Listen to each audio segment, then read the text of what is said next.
ഈശോ മിശിഹായിൽ ഏറ്റവും സ്നേഹം നിറഞ്ഞവരെ, കർത്താവിൽ സൗഖ്യവും സ്നേഹവും സ്വാതന്ത്ര്യവും അനുഭവിക്കുവാനുള്ള നമ്മുടെ യാത്രയിലേക്ക് നമുക്ക് വീണ്ടും പ്രവേശിക്കാം. കഴിഞ്ഞ ആഴ്ച കർത്താവ് നമ്മൾ എത്ര ഭ്രാന്തമായി സ്നേഹിക്കുന്നുണ്ട് എന്ന് നമ്മൾ കണ്ടല്ലോ. ഞാനും നിങ്ങളുമെല്ലാം ആ സ്നേഹത്തിൻ്റെ ഫലമാണെന്ന് നമ്മൾ തിരിച്ചറിഞ്ഞു. പലപ്പോഴും നമ്മുടെ ജീവിതയാത്രയിൽ നമ്മൾ ഏറ്റവും കൂടുതൽ വേദന അനുഭവിക്കുന്നതിൻ്റെ ഒരു കാരണം ഞാനും നിങ്ങളും ആരാണ്, നമ്മുടെ ഐഡൻറ്റിറ്റി എന്താണ്, ഞാൻ ആരാണ് എന്നൊരു ബോധ്യമില്ലാത്തിടത്ത് ഒത്തിരി കൺഫ്യൂഷൻസ് ഉണ്ടാവുകയാണ്. ഞാൻ ആരാണെന്ന് കൃത്യമായൊരു ഐഡിയ, ഒരു ക്ലാരിറ്റി എനിക്കുണ്ടെങ്കിൽ പലപ്പോഴും എന്നെക്കുറിച്ച് ആരെന്ത് പറഞ്ഞാലും ഞാൻ സങ്കടപ്പെടേണ്ട ആവശ്യമില്ല, കൺഫ്യൂസ്ഡ് ആകേണ്ട ആവശ്യമില്ല, സംശയിക്കേണ്ട ആവശ്യമില്ല. പക്ഷേ ഞാൻ ആരാണ്, എൻ്റെ ഐഡൻറ്റിറ്റി എന്താണ്, അത്തരം കാര്യങ്ങളെക്കുറിച്ച് കൃത്യമായൊരു ബോധ്യം നമുക്കില്ലാതെ പോകുമ്പോൾ മറ്റുള്ളവർ എന്നെക്കുറിച്ച് പറയുന്ന കാര്യങ്ങൾക്ക് നമ്മൾ ഒത്തിരി വില കൊടുക്കുവാണ്. നമ്മുടെ ജീവിതത്തിൽ നമ്മൾ അനുഭവിക്കുന്ന പല മുറിവുകളിലേക്കൊന്ന് നോക്കിക്കേ. എന്തുകൊണ്ട് അവൻ എന്നോട് അങ്ങനെ പറഞ്ഞു, എന്തുകൊണ്ട് അവൾ എന്നോട് അങ്ങനെ പെരുമാറി?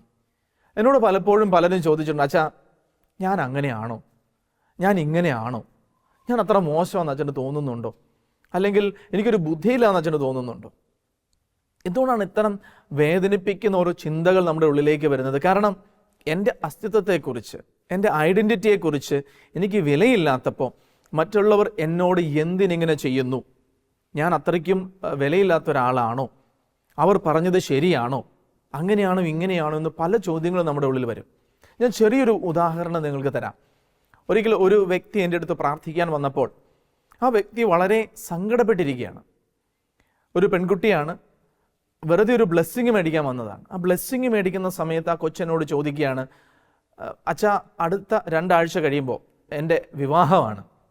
പക്ഷേ ഞാൻ ചോദിച്ചു, വിവാഹമായിട്ട് നീ എത്ര മ്ലാനവദനയായിട്ടിരിക്കുന്നു, എൻ്റെ മുഖത്തിന് എത്ര സങ്കടം.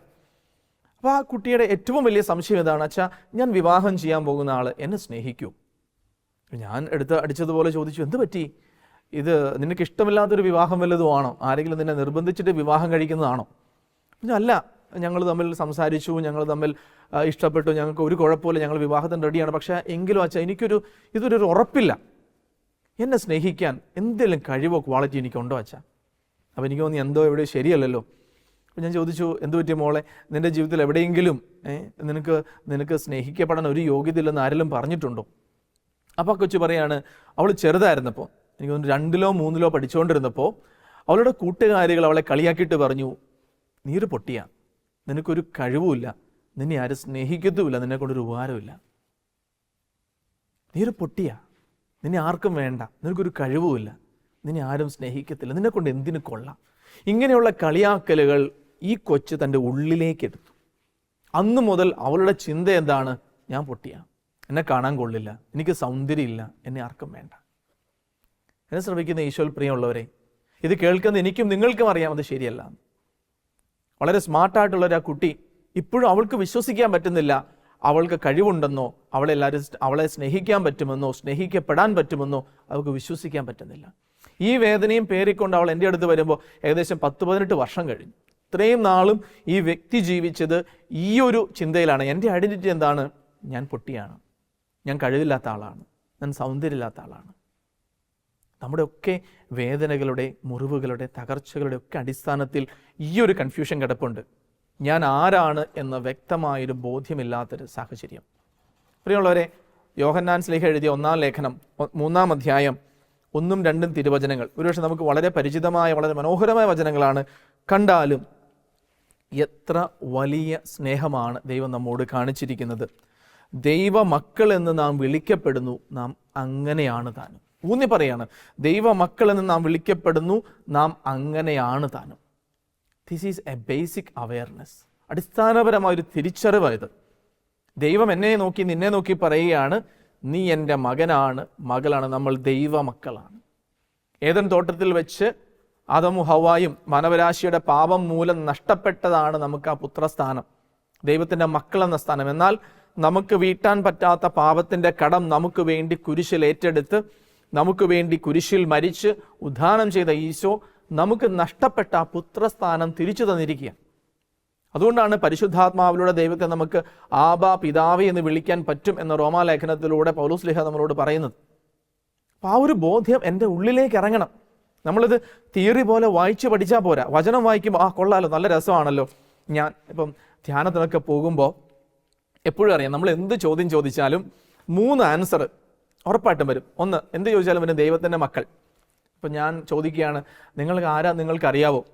ഞാൻ ദൈവത്തിൻ്റെ മകനും മകളും അല്ലെന്ന് പറയാൻ ആർക്കും ഒരു മടിയില്ല. രണ്ടാമത് ഏറ്റവും കോമൺ ആയിട്ട് പറയുന്നൊരു ഉത്തരം സ്നേഹം. മൂന്നാമത് ഏറ്റവും കോമൺ ആയിട്ട് പറയുന്ന ഉത്തരം ദൈവം. കാരണം എങ്ങനെ അറിഞ്ഞാലും എല്ലാ ഉത്തരത്തിലും ഇത് എവിടെയെങ്കിലും കൊള്ളും എന്നെല്ലാവർക്കും അറിയാം. പക്ഷേ ഇതിങ്ങനെ ഒരു പുറമേയുള്ളൊരു അറിവിൽ, പെരിഫറിൽ, അതിർവരമ്പുകളിൽ നിന്നാൽ പോരാ, നമ്മുടെ ഉള്ളിലേക്ക് ഇറങ്ങണം. ഞാൻ ജീവിക്കണം, ദൈവത്തിൻ്റെ മകനെ പോലെ മകളെ പോലെ ഞാൻ ജീവിക്കണം. അതാണ് ലേഖനങ്ങളിൽ പലതവണ പൗലോസ്ലീഹായും പത്രോസ്ലീഹായും ഒക്കെ ഊന്നി പറയുന്നുണ്ട്. നിങ്ങൾക്ക് ലഭിച്ച വിളി, നിങ്ങൾക്ക് ലഭിച്ച പുത്രസ്ഥാനം, നിങ്ങളുടെ ജീവിതത്തിൻ്റെ ക്യാരക്ടർ അനുസരിച്ച് നിങ്ങൾ ജീവിക്കണം. വെളിച്ചത്തിൻ്റെ മക്കളെ പോലെ ജീവിക്കണം. അതിന് തിരിച്ചറിവ് വേണം. എൻ്റെ ഐഡൻറ്റിറ്റി, ഇപ്പം ഞാനൊരു പുരോഹിതനാണ് എന്നെനിക്കൊരു ബോധ്യമുണ്ടെങ്കിൽ ഒരു പുരോഹിതനെ പോലെ ഞാൻ ജീവിക്കും. ഞാനൊരു മകനാണ് എന്നൊരു ബോധ്യം, ഒരു ഐഡൻറ്റിറ്റി എൻ്റെ ഉള്ളിൽ ആഴത്തിലുണ്ടെങ്കിൽ ഞാനൊരു മകന് തക്കവണ രീതിയിൽ ജീവിക്കും. ഞാനൊരു ഭർത്താവാണ്, ഞാനൊരു ഭാര്യയാണെന്നൊരു ബോധ്യം എനിക്കുണ്ടെങ്കിൽ ഞാനൊരു ഭർത്താവിനെ പോലെ പെരുമാറും. ആ ഒരു ഐഡൻറ്റിറ്റിയിൽ ജീവിക്കും. ഒരു ഗവൺമെൻറ് സ്ഥാപനത്തിൽ വർക്ക് ചെയ്യുന്ന ഒരാൾ ഒരിക്കലും ഒരു ഡോക്ടറെ പോലെ ജീവിക്കുന്നില്ല. ഒരു ഓഫീസിൽ വർക്ക് ചെയ്യുന്ന ഒരാൾ ആ ഓഫീസിനനുസരിച്ച് ജീവിക്കുന്നു. ഡോക്ടർ ആ ഡോക്ടറിൻ്റെ ഉത്തരവാദിത്തത്തിനനുസരിച്ചും റോളിനനുസരിച്ചും ഐഡൻറ്റിറ്റിക്ക് അനുസരിച്ചും ജീവിക്കുന്നു. പ്രിയമുള്ളവർ, അതുപോലെ എനിക്ക് ലഭിച്ചിരിക്കുന്ന ഒരു ഉത്തരവാദിത്തം, ഒരു റോൾ, എൻ്റെ ഐഡൻറ്റിറ്റിയാണ്. ഞാൻ ദൈവത്തിൻ്റെയാണ്, ഞാൻ ദൈവത്താൽ സ്നേഹിക്കപ്പെടുന്ന ആളാണ്, ഞാൻ ദൈവത്തിൻ്റെ മകനാണ്, മകളാണ് എന്ന ഐഡൻറ്റിറ്റി. ആ കൊച്ചിനൊരു പക്ഷേ ആ ചെറുപ്രായത്തിൽ ആ ഒരു ബോധ്യം ഉണ്ടായിരുന്നിരിക്കില്ല. പക്ഷെ അത് വിശ്വസിച്ചു. ദൈവത്തിൻ്റെ മകൾ എന്ന ഐഡൻറ്റിറ്റി മാറ്റി പൊട്ടിയെന്നും കഴിവില്ലാത്തവളും എന്നുള്ളൊരു ഐഡൻറ്റിറ്റിയിൽ ആ കൊച്ചു മുന്നോട്ട് പോവുകയാണ്. എനിക്ക് ഏറ്റവും ഇഷ്ടപ്പെട്ട ഒരു വചനഭാഗമാണ് എഫേസോസുകാർക്ക് എഴുതിയ ലേഖനം 2-ാം അധ്യായം 10-ാം തിരുവചനം. ആന്തരിക സൗഖ്യത്തിൻ്റെ മേഖലകളിലേക്കൊക്കെ നമ്മൾ കടക്കുമ്പോൾ ഞാൻ എല്ലാവരോടും ഏറ്റവും കൂടുതൽ നിങ്ങൾ ഹൃദയത്തിലേക്ക് എടുക്കണം എന്ന് പറയുന്നൊരു വചനഭാഗമാണ് എഫേസോസ് 2:10. വചനം എങ്ങനെയാണ്? നാം ദൈവത്തിൻ്റെ കരവേലയാണ്, നാം ചെയ്യാൻ വേണ്ടി ദൈവം മുൻകൂട്ടി ഒരുക്കിയ സൽപ്രവൃത്തികൾക്കായി യേശു ക്രിസ്തുവിൽ സൃഷ്ടിക്കപ്പെട്ടവരാണ് നമ്മൾ. ആമേൻ. പ്രിയമുള്ളവരെ, നമുക്കുണ്ടാവേണ്ട നമ്മുടെ ഐഡൻറ്റിറ്റിയെക്കുറിച്ചുള്ള ഏറ്റവും ക്രൂഷ്യലായിട്ടുള്ള ഒരു തിരിച്ചറിവ് ഇത്: ഞാൻ ദൈവത്തിൻ്റെ കരവേലയാണ്. ഇപ്പോൾ പടം വരയ്ക്കുന്നവരെ നിങ്ങൾ കണ്ടിട്ട് കാണും. ഇപ്പോൾ ഞാൻ ഒരാളോട് പറയണം, എൻ്റെ ഒരു പടം വരച്ച് തരാമോ? ആ വ്യക്തി എനിക്ക് എൻ്റെ ഒരു പോർട്രേറ്റ് വേണം, എൻ്റെ ഏറ്റവും ബ്യൂട്ടിഫുള്ളായിട്ട് എനിക്കത് വരച്ച് തന്നെ. എന്ത് ചെയ്യുന്നു? ആ വ്യക്തി എല്ലാ ഡീറ്റെയിലും, ഓരോ മുടിയിഴ പോലും തെറ്റിപ്പോവാതെ വളരെ ഡീറ്റെയിൽ ആയിട്ട് വരയ്ക്കുന്നു. ആ വ്യക്തി എന്നോടുള്ള സ്നേഹം കൊണ്ടാണ് അത് വരയ്ക്കുന്നതെങ്കിലോ അത്രയേറെ സ്നേഹം ആ വർക്കിനുണ്ട്, അത്രയേറെ അധ്വാനമുണ്ട്. ഞാൻ പറയുകയാണ്, എനിക്കിത് ഇഷ്ടപ്പെട്ടു, ഒരു 100 എണ്ണം കൂടെ വരച്ച് തരാമോ? ആ വ്യക്തി ആ 100 എണ്ണം സ്നേഹത്തിൽ വരയ്ക്കുകയാണെങ്കിൽ ആദ്യം കൊടുത്ത അതേ അധ്വാനവും അതേ പരിശ്രമവും അതേ ഡീറ്റെയിലിങ്ങും എല്ലാം വീണ്ടും വേണം. അപ്പോൾ ദൈവം എന്നോടും നിങ്ങളോടും പറയാൻ ശ്രമിക്കും, നമ്മളോട് പറയാൻ ശ്രമിക്കുന്നത് എന്താ? നീ എൻ്റെ കരവേലയാണ്. ആകാശത്തോട് പറഞ്ഞു ആകാശം ഉണ്ടാവട്ടെ, ഭൂമിയോട് പറഞ്ഞു ഭൂമി ഉണ്ടാകട്ടെ, മൃഗങ്ങളോട് പറഞ്ഞു മൃഗങ്ങൾ ഉണ്ടാവട്ടെ. എന്നാൽ എന്നെയും നിന്നെയും ദൈവം സൃഷ്ടിച്ചപ്പോഴോ അങ്ങനെയല്ല. നമുക്ക് വളരെ കരുതലോടെ സ്നേഹത്തോടെ ഓരോ മുടിയിഴ പോലും എങ്ങനെ വേണമെന്ന് കരവേല, ഹാൻഡി വർക്ക്. ഞാനും നിങ്ങളും ദൈവത്തിൻ്റെ മാസ്റ്റർ പീസുകൾ തന്നെയാണ്. വെറുതെ ഫാക്ടറിയിൽ അച്ചടിച്ചു വിട്ടതല്ല നമ്മളെ ആരെയും. ആ ഒരു ഐഡൻറ്റിറ്റി നമുക്കുണ്ടാവേണ്ട ഒരു ബോധ്യമാണ്. ദൈവം പേഴ്സണൽ എഫേർട്ട് ഇട്ട് സ്പെസിഫിക്കലി പ്ലാൻ ചെയ്ത് സൃഷ്ടിച്ചെടുത്ത. വീണ്ടും സങ്കീർത്തനം 139 വീണ്ടും തിരിഞ്ഞു നോക്കാം.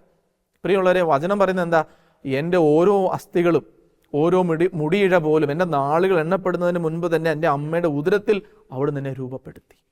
അത്ര പേഴ്സണൽ ഇൻട്രസ്റ്റോടു കൂടിയാണ് ദൈവം എന്നെ വാർത്തെടുത്തത്. കാരണം അവിടുന്നോടുകൂടി ഞാൻ എന്നും ജീവിക്കണമെന്ന് ദൈവം പ്ലാൻ ചെയ്തിട്ടാണ് നിന്നെ സൃഷ്ടിച്ചത്.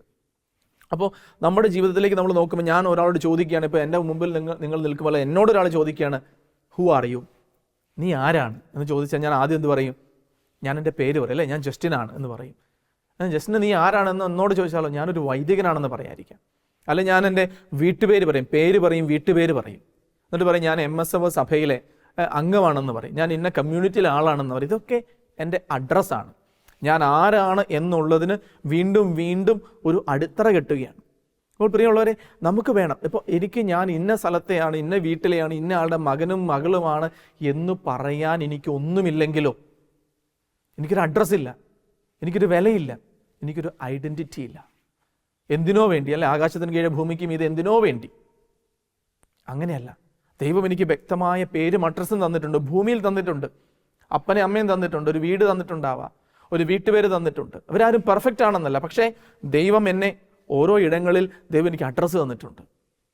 എന്തിനത്? Because I belong.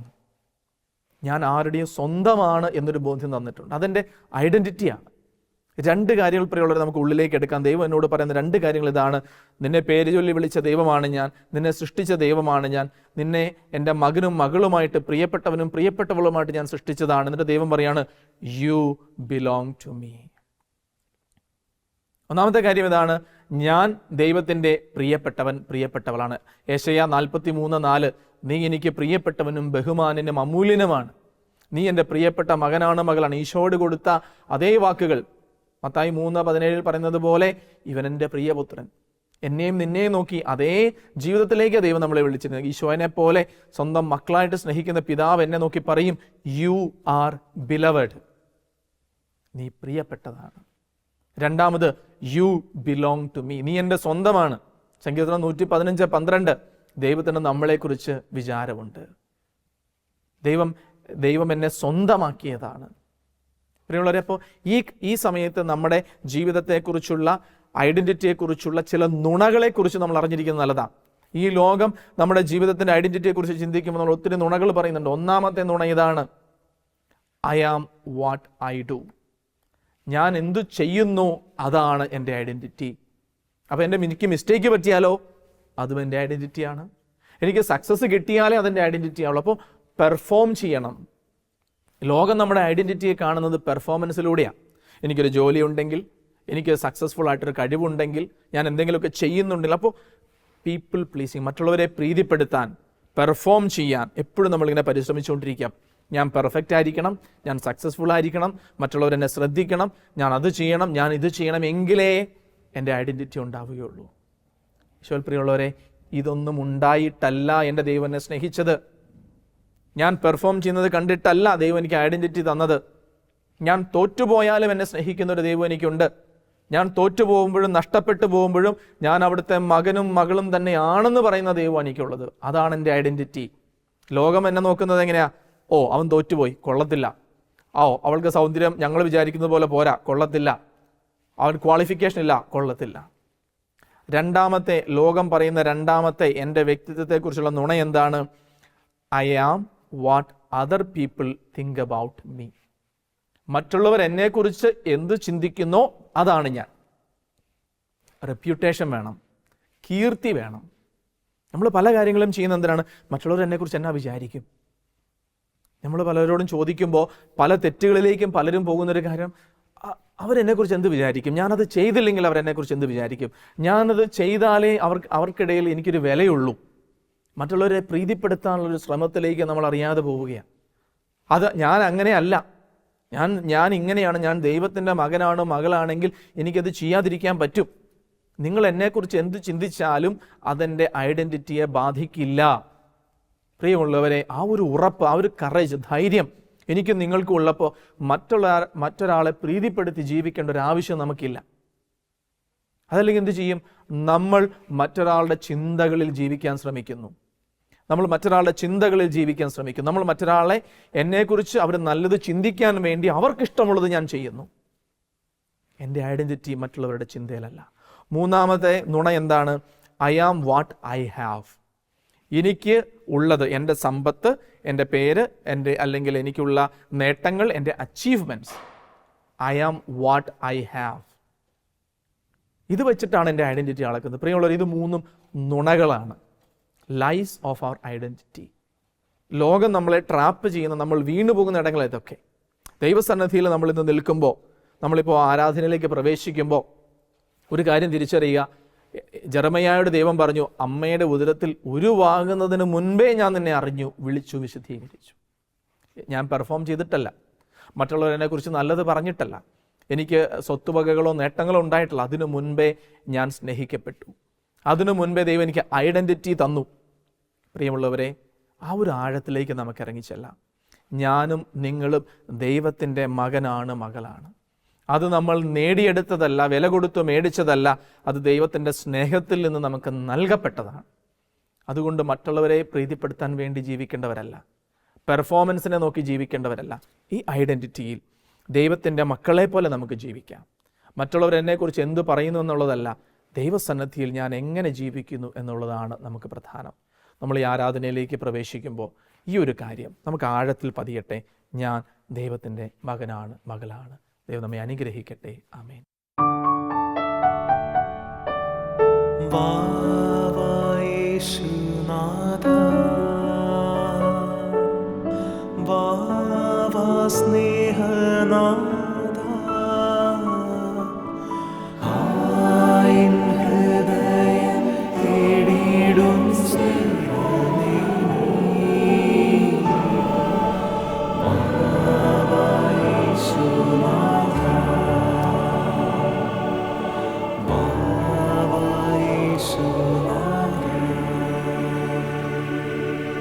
പരിശുദ്ധ പരമ ദിവ്യകാരുണ്യത്തിന് എന്നേരവും ആരാധനയും സ്തുതിയും പുകഴ്ചയും ഉണ്ടായിരിക്കട്ടെ. എന്നെ ഏറ്റവും സ്നേഹത്തോടെ ചേർത്ത് പിടിക്കുന്ന പരിശുദ്ധ പരമ ദിവ്യകാരുണ്യത്തിന് എന്നേരവും ആരാധനയും സ്തുതിയും പുകഴ്ചയും ഉണ്ടായിരിക്കട്ടെ. എന്നും എനിക്ക് വേണ്ടി കുരിശിൽ ചുടുനിണമൊഴുക്കി എന്നെ വീണ്ടെടുത്ത പരിശുദ്ധ പരമ ദിവ്യകാരുണ്യത്തിന് എന്നേരവും ആരാധനയും സ്തുതിയും പുകഴ്ചയും ഉണ്ടായിരിക്കട്ടെ. നല്ലവനും കാരുണ്യവാനും സ്നേഹസ്വരൂപനുമായ കർത്താവേ, ഞങ്ങളങ്ങേ ആരാധിക്കുന്നു, സ്തുതിക്കുന്നു, മഹത്വപ്പെടുത്തുന്നു, അങ്ങേക്ക് നന്ദി പറയുന്നു. ഞങ്ങളോടുള്ള സ്നേഹത്തെ പ്രതിയാണല്ലോ ഈശോയെ അങ്ങ് ഞങ്ങൾക്ക് വേണ്ടി കുരിശിൽ ബലിയായത്. കർത്താവേ, അവിടുത്തെ കുരിശിലെ ബലി വഴി ഞങ്ങൾക്ക് നഷ്ടപ്പെട്ട പുത്രസ്ഥാനം, ദൈവമക്കളെന്ന സ്ഥാനം അങ്ങ് ഞങ്ങൾക്ക് വീണ്ടെടുത്തു തന്നു. അവിടുത്തെ സ്നേഹത്താൽ അവിടുന്ന് ഞങ്ങളെ പൊതിഞ്ഞു പിടിക്കുന്നു.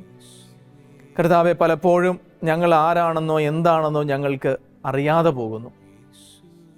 ഞങ്ങൾ ആരാണെന്ന് കണ്ടെത്തുവാനുള്ള പരിശ്രമത്തിൽ പലപ്പോഴും അവിടുന്ന് ഞങ്ങൾക്ക് തന്ന ഞങ്ങളുടെ വ്യക്തിത്വത്തെ കർത്താവെ ഞങ്ങൾ തിരിച്ചറിയാതെ പോകുന്നു. മറ്റുള്ളവർ ആഗ്രഹിക്കുന്നത് പോലെയായി തീരാൻ, ലോകത്തിൻ്റെ മുൻപിൽ ലോകം ഇഷ്ടപ്പെടുന്ന ഒരു വ്യക്തികളാകുവാൻ കർത്താവെ പലപ്പോഴും ഞങ്ങൾ വെമ്പലുകൊള്ളുകയാണ്. കർത്താവെ, അവിടുത്തെ സന്നിധിയിൽ ഞങ്ങൾ അണയുന്ന ഈ നിമിഷം അങ്ങ് ഞങ്ങളെ വിസ്മയനീയമായി സൃഷ്ടിച്ചത് ഞങ്ങൾ ഓർക്കുന്നു. അങ്ങയുടെ തിരുസന്നിധിയിൽ നിൽക്കുവാൻ, അങ്ങയുടെ കൂടെയായിരിക്കുവാൻ, അങ്ങേ സ്നേഹം അനുഭവിക്കുവാൻ, അങ്ങേ ആരാധിക്കുവാൻ അവിടുത്തെ മക്കളായി അങ്ങ് ഞങ്ങളെ സൃഷ്ടിച്ചല്ലോ. കർത്താവെ, സർവ്വസൃഷ്ടജാലങ്ങളോടും ചേർന്ന്, തിരുസഭയോട് ചേർന്ന്, പരിശുദ്ധ അമ്മയോട് ചേർന്ന്, സകല വിശുദ്ധരോടും മാലാഖമാരോടും ചേർന്ന് ഈശോയെ ഞങ്ങളങ്ങേ ആരാധിക്കുന്നു, ഞങ്ങളങ്ങേ സ്തുതിക്കുന്നു, ഞങ്ങളങ്ങേ മഹത്വപ്പെടുത്തുന്നു. പ്രിയമുള്ളവരെ, നിങ്ങളായിരിക്കുന്ന ഇടങ്ങളിൽ സാധിക്കുമെങ്കിൽ ഒരു അല്പസമയം മുട്ടിന്മേലായിരിക്കാം. ഈശോയുടെ തിരുസന്നിധിയിൽ എല്ലാ ശ്രദ്ധയും ഈശോയിലേക്ക് കൊടുത്തുകൊണ്ടായിരിക്കുക എന്നുള്ളതാണ് ഏറ്റവും പ്രധാനം. ഈ ആരാധനയുടെ ഈ ചെറിയ നിമിഷം ഈശോയും നിങ്ങളും മാത്രമേ ഉള്ളൂ ഇവിടെ. ഞാനും എൻ്റെ ഈശോയും മാത്രം. എൻ്റെ ഈശോ എന്നോട് സംസാരിക്കുന്ന നിമിഷമാണ് ഓരോ ആരാധനയും. എൻ്റെ ഈശോയുടെ അടുത്ത് ഞാനിരുന്ന് ആ ഈശോ എനിക്ക് തരുന്ന സ്നേഹം ഞാൻ എൻ്റെ ഹൃദയത്തിൽ ഏറ്റെടുക്കുന്ന നിമിഷമാണ് ഓരോ ആരാധനയും. ഈശോയുടെ കൂടെ ഇന്നായിരിക്കുമ്പോൾ പ്രിയമുള്ളവരെ, നമ്മൾ കേട്ടതുപോലെ കർത്താവ് എന്നെ നോക്കി, നിന്നെ നോക്കി പറയുന്നുണ്ട്, നീ എൻ്റെ കരവേലയാണ്, നിന്നെ ഞാൻ സ്നേഹത്തോടെ സൃഷ്ടിച്ചതാണ്, നിന്നെ എൻ്റെ മകനും മകളുമായി ഞാൻ സൃഷ്ടിച്ചുവെന്ന് കർത്താവ് നമ്മളോട് പറയുമ്പോൾ പ്രിയമുള്ളവരെ, കർത്താവ് വീണ്ടും ആഴത്തിൽ നമുക്ക് തരുന്ന ബോധ്യം ഇതാണ്: നിനക്ക് ലഭിച്ചിരിക്കുന്ന നിൻ്റെ ഐഡൻറ്റിറ്റി, നിൻ്റെ വ്യക്തിത്വം, ദൈവമക്കൾ എന്ന വ്യക്തിത്വം, അത് ദൈവത്തിൽ നിന്ന് ലഭിച്ചതാണ്. അതിനെ എടുത്തു കളയാൻ ലോകത്തിന് സാധിക്കില്ല.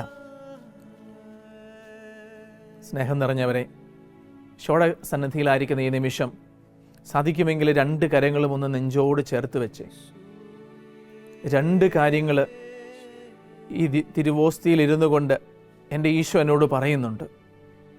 ഒന്ന്, യു ആർ മൈ ബിലവഡ്, നീ എനിക്ക് പ്രിയപ്പെട്ടവനാണ്, പ്രിയപ്പെട്ടവളാണ്. ആരൊക്കെ നിന്നെ എതിർത്താലും, ആരൊക്കെ നിന്നെ തള്ളിക്കളഞ്ഞാലും, യു ആർ ബിലവഡ്, നിന്നെ എനിക്ക് വേണമെന്ന് ഈശോ പറയുന്നുണ്ട്. രണ്ടാമത്തെ കാര്യം, യു ബിലോങ് ടു മീ. ഞാൻ നിന്നെ പേര് ചൊല്ലി വിളിച്ചിരിക്കുന്നു, നീ എൻ്റെ സ്വന്തമാണെന്ന് ഈശോ പറയുന്നുണ്ട്. ഈശോയിലേക്ക് നോക്കുന്ന ഈ നിമിഷം പ്രിയമുള്ളവരെ, ഈ രണ്ട് ബോധ്യങ്ങൾ, ഞാൻ ദൈവത്തിന് പ്രിയപ്പെട്ടതാണെന്നും ഞാൻ ദൈവത്തിന് സ്വന്തമാണെന്നും ഉള്ള ബോധ്യം നമ്മളെക്കുറിച്ച് നമുക്കുണ്ടാകണമെന്ന് ഈശോ ആഗ്രഹിക്കുകയാണ്.